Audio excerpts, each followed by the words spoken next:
In this video, I'm going to be sharing the top 4 lessons that I've learned from email marketing over the last 2 years and generating more than $8 million in client revenue. So I'll be sharing the actionable tips and again, the top 4 things that I've learned throughout this period that have driven most of our incredible results for our clients. You might see a lot of videos from email marketers or brand owners who like to kind of focus on the bells and whistles, but I'm telling you right now from getting these results that it's going to be these 4 learnings that are going to produce the most of your results. So without further ado, let's dive in. In this video, I'm going to be sharing the key insights that drove these incredible results. So obviously that you can apply these to your own business, whether you're working with e-commerce clients or whether you have your own e-commerce brand. So let's dive into the first step. So you might have seen me say this on a couple of other videos, but this is so important to internalize whenever you are doing email marketing for a client or you're doing it for your own brand. So again, if you focus on putting in effort into the following 4 topics down at the bottom, this is going to be producing 80% of your results. And again, as I mentioned, like a lot of brand owners, a lot of email marketers love to talk about these fancy flows, advanced type of targeting segmentation. That's all well and good. But generally speaking, if you nail these 4 things, you are going to see massive results. And it's just going to be driving the foundation of what you have set up. Obviously, this means that you need to be laser focused on the high impact activities to actually drive revenue for your brand. I see a lot of the times as well, agencies like to focus on kind of, again, as I mentioned, the bells and whistles to try and act as if they are busy. But I'm telling you right now, these 4 things are going to be driving most of the results. So first things first is the sign up form. It's as simple as this. If you can maximize the people coming into your list, you're maximizing the potential buyers that are coming into your list. That means potentially more buyers, provided of course that the lead quality is high, right? Now with a sign up form, you want to aim for at least a 5% conversion rate. That means you're converting 5% of website traffic into the email list. Of course, we've seen brands get as high as 10 to 14% on that, and that depends on what kind of offer you're running, whether you're running an incentive at all. We've seen some brands run free guides as a lead magnet, and that has massively, I suppose, outperformed a percentage off or a dollar off or some form of discount. So it's always worth testing out a few different offers on your pop-up form. Next, then you're onto your core flows. So focusing on your welcome series, cart, checkout, browse, and post-purchase. These are going to be the most interacted with emails in your funnel. So it's really important to kind of nail these down before you start looking at other nice to have flows. With the campaigns, obviously aiming to send at least 2 campaigns per week. Because if you're not doing that, you risk obviously not staying top of mind with the customer. And you also as well just want to make sure that you're maintaining consistency with your sending to maintain that habit. With deliverability as well, that obviously forms the foundation of probably everything, because if no one can open your emails, or if they're not seeing them, it's totally pointless. Putting a lot of effort into design copy if no one can open them, no one can buy from them, right?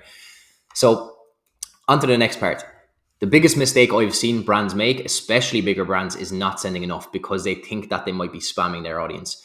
And by not sending enough emails, I don't necessarily mean sending to the same segment over and over again. You can use segmentation to your advantage and send out emails to people who have bought before, people who have never bought before, people who are VIP customers, people who are lapsed customers who might have, let's say, bought maybe once over their whole customer lifetime journey and haven't returned in the last 6 months. So don't ever be afraid to obviously increase your email frequency. I've actually made a video as well separately on this about how you could potentially email your list every single day without increasing spam and unsubscribe rates.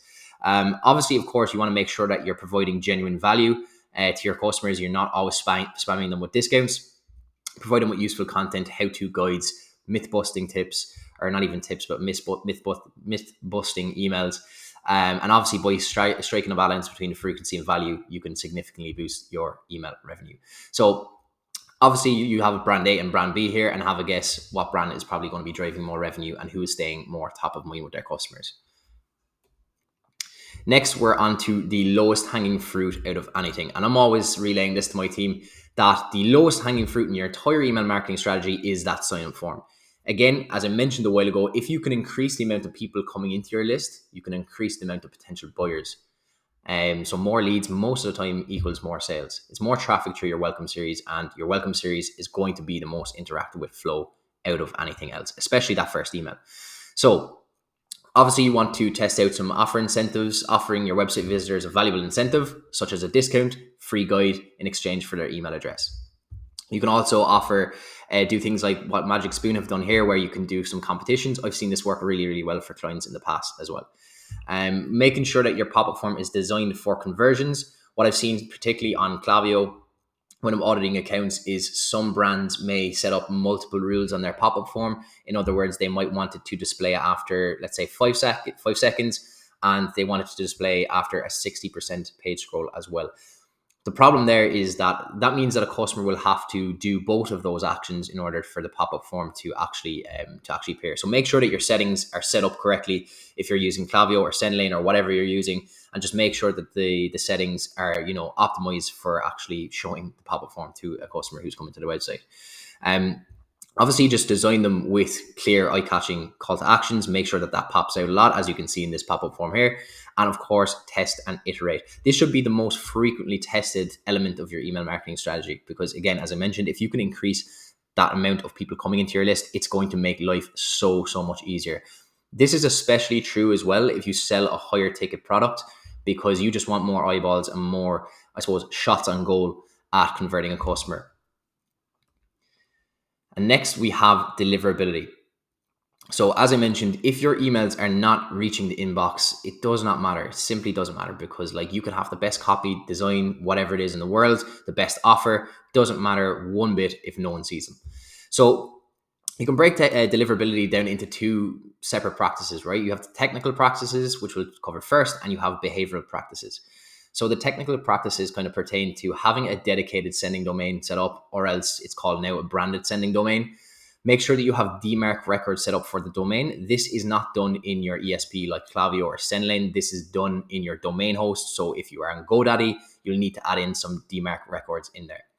You'll also want to make sure that the email name matches the domain name. For example, if you are sending emails for Nike, you want to make sure that the sender name is Nike, and obviously the domain is Nike.com. You don't want to have the name as John and then the domain as Nike.com, because that is going to cause some issues, and I've seen it cause some issues for some brands. Now, just having a look at the branded sending domain, this is what it will look like in Klaviyo. So if you go to your settings, go to email and then domains, you'll be able to set up your branded sending domain here. And once that is active, you'll see this little box here, obviously with the client's name scribbled out, and you'll see that is active. You'll just need to add in some DNS records into the domain to make sure that that is set up. For DMARC, if you want to test this out, you can use MX Toolbox. And if you go to that, mxtoolbox.com, put in the domain of the client or your brand who you're working with, and just make sure that all of these are ticked, that DMARC record is published, policy is enabled, and DNS records are published as well. Now onto our behavioral practices. So these kind of really more so relate to what you are doing in the emails itself. So obviously avoid sending to the entire list frequently. Avoid using images with heavy file sizes. So you don't want to be putting in like big GIFs that are like 1 megabyte. Obviously, that's going to slow the email down, and it can increase the amount of bounces, spams that you can get, because obviously, it's a very heavy file. Avoid the excessive use of capitalization and emojis, and of course, links as well. Ideally, keep links under 3 per email, and avoid sending too many emails. Of course, burning the list. You don't want to be frying your list by sending them discounts all the time. They'll just get fed up and they'll become offer blind. And you also, of course, want to make sure that you're excluding the correct segments from your campaigns. So for most campaigns that you send, really, you should be excluding people who have bounced, people who are suppressed, people who have marked as spam, unsubscribed, and obviously unengaged contacts. I'd actually almost add to that as well. If you are, for example, selling supplements, you want to make sure that, if it takes 30 days to kind of get through that, you don't want to be emailing that customer, let's say 14 days after they've made a purchase, because they mightn't have even, they might have gotten the product maybe 1 week later if the shipping was delayed a small bit, or if they ordered before a weekend. And you just don't want to be obviously annoying that customer straight after they've made the purchase. Leave them go down the post-purchase flow and go through that natural customer journey. So just looking at a few deliverability benchmarks for bounce, spam, and unsubscribe, you want to make sure that your bounce rate is less than 0.4%. If it's not, take a look at the content in your emails, take a look at the email addresses who you're excluding. Make sure that you're excluding bounced people, people who have bounced, suppressed, marked as spam, unsubscribed, and obviously unengaged contacts. You'll also want to make sure that your unsubscribe rate is less than 0.2%. If it's not, just have a look at the frequency of emails that you're sending. Obviously, as well, try to isolate where this is coming from, because oftentimes you might find, for example, in a Klaviyo account, if your unsubscribe rate is gone up drastically in a particular month, you might want to just isolate and see, okay, which campaign or which flow did this come from? Because sometimes you might have an outlier in your database, and that outlier is obviously causing that average to be skyrocketed. So make sure to have a look at that, because that's not necessarily always an indication of how the entire account is performing, because you may just have a problem with one specific flow. And then, of course, spam rate, same principle applies. Try to keep that below 0.03%. So that is all. So if you are looking to scale your Shopify store, what I invite you to do is click the link in the description to learn a bit more about how we can help you achieve profitable scale with customer retention marketing systems. And at the very least, I hope you found this video valuable, and I will catch you on the next one.